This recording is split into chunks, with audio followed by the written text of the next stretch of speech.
तुम पहली बार यहाँ आए हो तो वेलकम। यहाँ फाइन आर्ट्स का ज्ञान मिलेगा एकदम सिंपल देसी स्टाइल में, बिना स्ट्रेस के। और अगर पहले के पार्ट देख लिए हैं तो चलिए आगे बढ़ते हैं।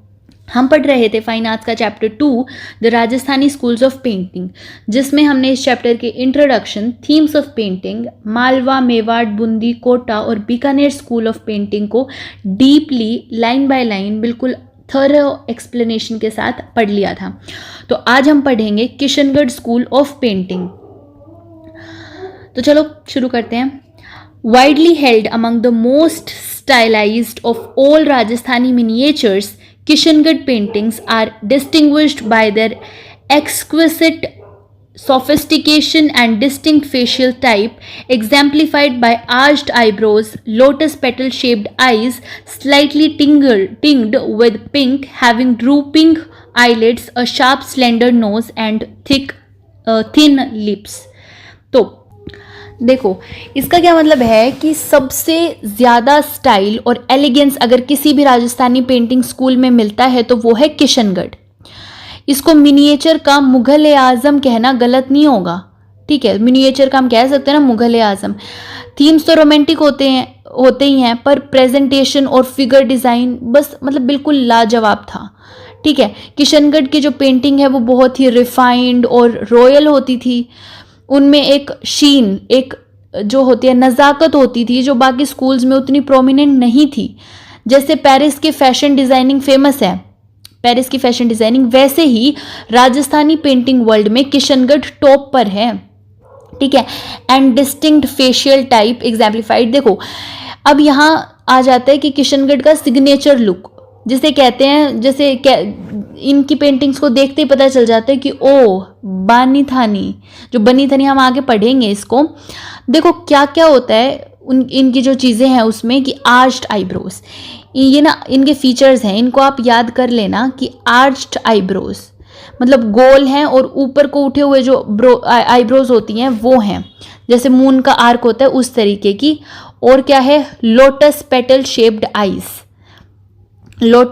Lotus petal shaped eyes, slightly tingled with pink, मतलब आंखें होती हैं बिल्कुल कमल के फूल जैसी, थोड़ी बड़ी और थोड़ी पिंकिश टच में, जो कि एक सिंबल है लव और डिवाइन ब्यूटी का। उसके बाद है हमारे पास ड्रूपिंग आईलिड्स। ड्रूपिंग आईलिड्स का क्या मतलब है कि आंखें थोड़ी सी नीचे की तरफ झुकी हुई होती हैं, शाइनेस और ग्रेस का सिंबल है। उसके बाद शार्प स्लेंडर नोज और जो है थिन लिप्स, मतलब ये जो फीचर्स होते हैं वो फेस को एक्सट्रीमली ग्रेसफुल और पोइटिक बनाते हैं, जैसे कोई कविता हो इस तरह की, ठीक है। उसके बाद हम इसको ना देखो ऐसे लिंक कर सकते हैं कि बनी थनी की जो पेंटिंग है, जैसे उस पेंटिंग को लिंक कर सकते हैं जैसे मोनालिसा है इंडिया की, ठीक है, मोनालिसा ऑफ इंडिया कह सकते हैं। तो Kishan Singh, one of the sons of the king of Jodhpur, founded the state of Kishangarh in 1609. By the mid-17th century, under the patronage of Man Singh, 1658 to 1706, artists were already working in the Kishangarh court. तो start होती है, मतलब जो किशनगढ़ की कहानी है वो जोधपुर से स्टार्ट होती है कि किशनगढ़ जो है, किशन सिंह जो थे वो एक राठौर राजपूत प्रिंस थे, जो कि जोधपुर के कोई किंग थे, उनके बेटे थे किशन सिंह, ठीक है। और जैसे हमने भारत में अलग अलग राजपूत किंग्स ने अपनी छोटी छोटी किंगडम्स बनाई थी, वो देखा था ना कि जो अलग राजपूत के किंग्स हैं वो अपने अलग अलग छोटे छोटे किंगडम्स बना रहे हैं। वैसे ही जो किशन सिंह है उन्होंने भी अपना एक अलग राज्य बनाया जिसको कहा गया किशनगढ़। 1609 में उन्होंने ये किंगडम फाउंड किया था। तो ये याद रखना है कि ये जैसे और जिन स्कूल हैं उस तरह से इसका कोई नेचुरल एवोल्यूशन नहीं था, इसको फाउंड किया गया था independently by a prince from Jodhpur, ठीक है। और फाउंडेड, देखो 1609 में एक इम्पॉर्टेंट ईयर है कि 1609 में किशनगढ़ स्टेट का बर्थ हुआ था, जहां बाद में पेंटिंग एक सुपर एलिगेंट स्टाइल डेवलप हुआ था पेंटिंग का। तो हम बैकग्राउंड समझ गए हैं कि एक राठौर डायनेस्टी जो मारवाड़ की थी, मतलब जोधपुर की थी, वहां से ये स्टार्ट हुआ है। अब सीन आता है कि मान सिंह का। मान सिंह कौन थे? जोधपुर के सबसे इन्फ्लुएंशियल रूलर्स में से एक थे मान सिंह। इनका रेन था 1658 से 1706 तक, और इसी दौरान जो पेंटिंग की कोर्ट लेवल है उसको फुल सपोर्ट था, पेंटिंग्स को फुल सपोर्ट मिलना शुरू हो गया था। तो एक चीज़ देखो याद रखना कि राजपूत स्कूल्स की ग्रोथ का बिगेस्ट सीक्रेट होता था रूलर का टेस्ट और सपोर्ट। जैसा रूलर वैसा आर्ट। मानसिंह ने पेंटिंग को सिर्फ सपोर्ट ही नहीं दिया था, कृष्ण भक्ति और पोइट्री भी प्रमोट की थी। तो 1650s तक आर्टिस्ट ने कोर्ट वर्कशॉप्स या स्टूडियो, जिसे मंडीज कहते थे, उसमें काम करना शुरू कर दिया था। यानी यहाँ से डेवलप हुआ था वो आइकॉनिक स्टाइल जिसमें राधा कृष्ण की लव स्टोरी को विजुअल पोइट्री बना दिया गया था। तो ये एक बहुत इंपॉर्टेंट थीम था किशनगढ़ की पेंटिंग्स का। A distinctive style of the state with a general tendency to elongate the human form, making lavish use of green and perchant for depicting panoramic landscape, had evolved by the early 18th century during the reign of Raj Singh. यानी किशनगढ़ ने अपनी एक अलग पहचान वाला जो style है वो डेवलप कर लिया था। मतलब अब ये जोधपुर, बीकानेर, बूंदी जैसा नहीं लगता था, इसका खुद का एक सिग्नेचर वाइब थी। ठीक है, इसमें कीवर्ड क्या है? डिस्टिंक्टिव। डिस्टिंक्टिव मतलब इजीली रिकॉग्नाइजेबल, अलग पहचान। फिगर्स जो हैं वो लंबी और पतली बनाई जाती थी, स्पेशली जो फीमेल फिगर्स है, जैसे राधा की फिगर है जो एक पेंटिंग है बनी थनी, उसमें हम देखेंगे नाक है वो सीधी है, आंखें लंबी और पिंकिश, लिप्स पेटल हैं, जो गर्दन है वो सीधी है, सब कुछ इलोंगेटेड और ग्रेसफुल होता था। तो ये ही एक आइडियल ब्यूटी बन गया था जो किशनगढ़ स्टाइल है उसके लिए। ये इन्फ्लुएंस आया था कृष्ण भक्ति से। डिवाइन ब्यूटी दिखाने को आर्टिस्टिक तरीका जो ये है ये कृष्ण भक्ति से ही आया था। ग्रीन कलर का ये यूज़ ज़्यादा करते थे और ज़्यादा एक्सप्रेसिव हो गया था। नेचर, लव, शांति सब कुछ दिखाने के लिए ग्रीन कलर का यूज़ कर रहे थे। हर जगह बैकग्राउंड्स, हिल्स, ट्रीज, गार्डन सब में जो ग्रीन कलर है उसकी भरमार थी। ग्रीन को फर्टिलिटी, पीस, नेचर और रोमांस इन सब के लिए परफेक्ट माना जाता था। और ये सब चीज़ें किस चीज़ के लिए परफेक्ट थी? राधा कृष्ण थीम्स के लिए। ठीक है। पेंचेंट, पेंचेंट का क्या मतलब होता है? ये जो यहाँ है पेंचेंट, पेंचेंट का मतलब स्ट्रॉन्ग लाइकिंग या फिर कोई हैबिट हो उसको पेंचेंट कहते हैं। तो आर्टिस्ट को वाइड नेचर फील्ड सीन्स बनाना बहुत पसंद आने लग गया था। जो पैनोरामिक व्यूज़ हैं फॉरेस्ट के, लेक्स के, पैलेसेस के, सब कुछ। बैकग्राउंड फ्लैट नहीं था, लैंडस्केप डीप, रिच और ड्रीमी दिखाया जाता था।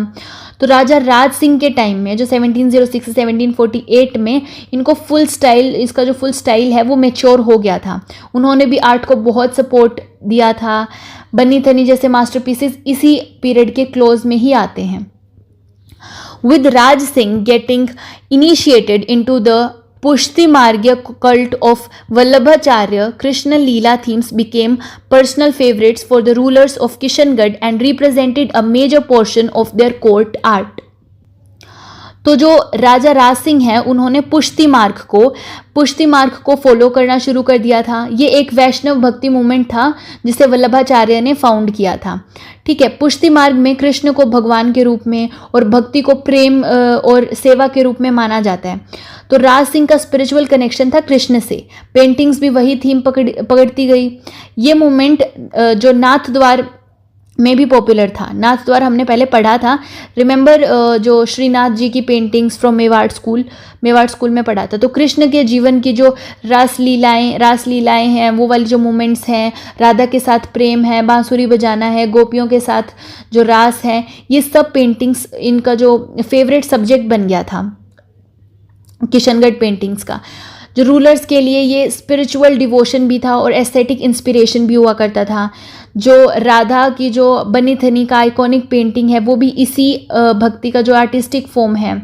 ठीक है। और यही याद रखना कि किशनगढ़ कोर्ट के जो सबसे ज़्यादा पेंटिंग्स हैं वो कृष्ण राधा के रोमांटिक और डिवोशनल मोमेंट्स पर ही बेस्ड होते थे। ठीक है। Savant Singh's most celebrated and outstanding artist was Nihal Chand.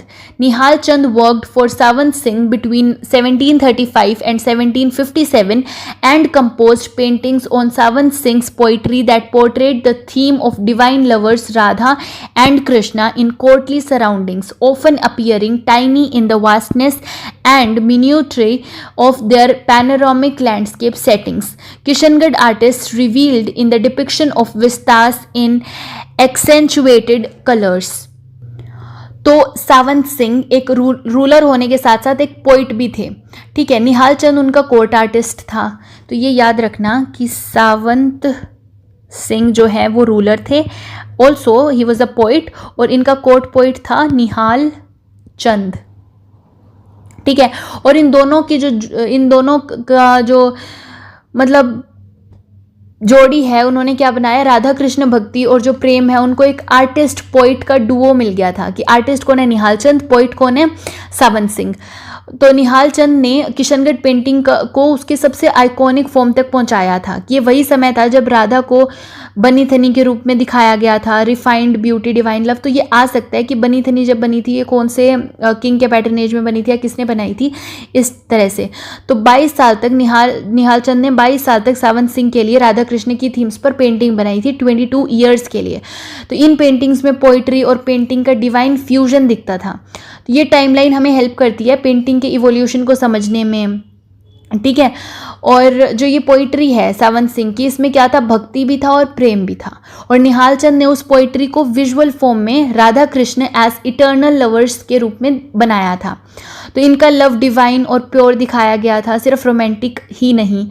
और ये जो डिवोशनल लव है, जैसे श्रृंगार रस, ये रस के बारे में भी हमने पहले बहुत डेप्थ में पढ़ा है, और जो भक्ति रस है, इन सब का संगम दिखाया गया है। जो राधा कृष्ण का जो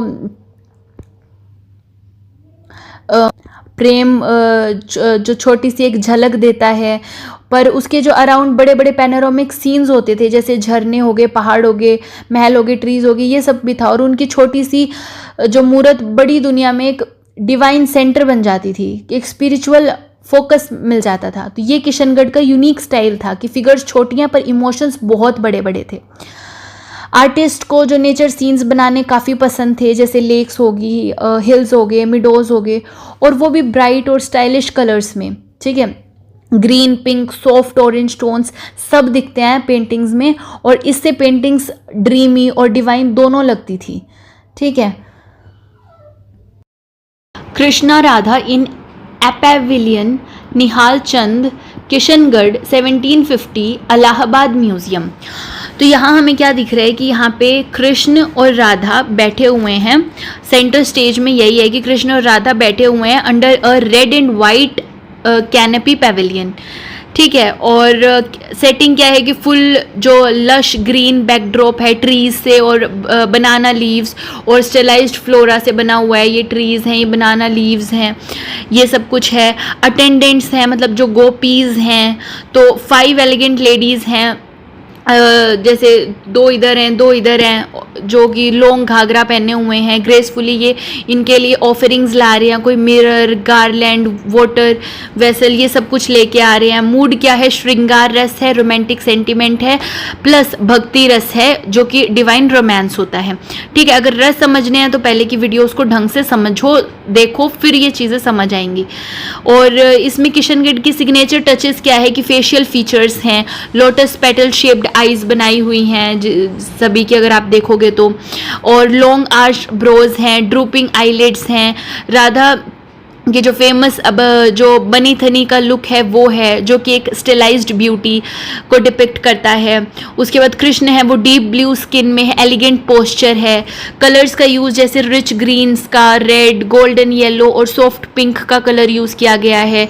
डेलिकेट शेडिंग है और ब्राइट और पेस्टल टोन्स का बैलेंस है। बैकग्राउंड में बनानाज, श्रब और जो मैनिक्योर्ड फॉलिएज है, ये सब कुछ रियलिस्टिक नहीं है लेकिन आइडियलाइज्ड ब्यूटी है। और काम और डेकोरेटिव लैंडस्केप है, जैसे स्वर्ग में प्रेम हो रहा हो, इस तरह का, ठीक है। और जो आर्टिस्टिक और कल्चरल सिग्निफिकेंस है जो निहाल चंद है, ये याद रखना कि आर्टिस्ट निहाल चंद है। तो निहाल चंद जो है वो सावंत सिंह के कोर्ट पेंटर थे। इन्होंने राधा कृष्ण को डिवाइन लवर्स के रूप में इटर्नल स्टाइल में कैप्चर किया था। कोर्टली रोमांस प्लस भक्ति, ये दोनों डुअल फंक्शन जो है वो राजा का पर्सनल डिवोशन भी दिखाता है और जो कल्चरल रिफाइनमेंट है वो भी दिखाता है। जो विमेन है वो ग्रेसफुल हैं, पोइज्ड हैं और डिवाइन दरबार का एक पार्ट है। तो याद यही रखना है कि इसके आर्टिस्ट हैं वो कौन थे, निहाल चंद थे। इसका बेसिक जो डिपिक्शन है वो मैंने दे दिया है। अगर आ भी जाए इसको डिटेल में आपको समझाना तो आप ये चीज़ें लिख सकते हो कि इसमें क्या क्या दिखाया गया है। और निहाल चंद जो हैं वो सावंत सिंह के कोर्ट पेंटर थे। तो यहाँ पे हमने किशनगढ़ पेंटिंग को भी, किशनगढ़ स्कूल ऑफ पेंटिंग को भी कवर कर लिया है। अब नेक्स्ट वीडियो में हम अपने जोधपुर स्कूल ऑफ पेंटिंग को कवर करेंगे। तब तक के लिए इसको रिवाइज करके आना। Thank you.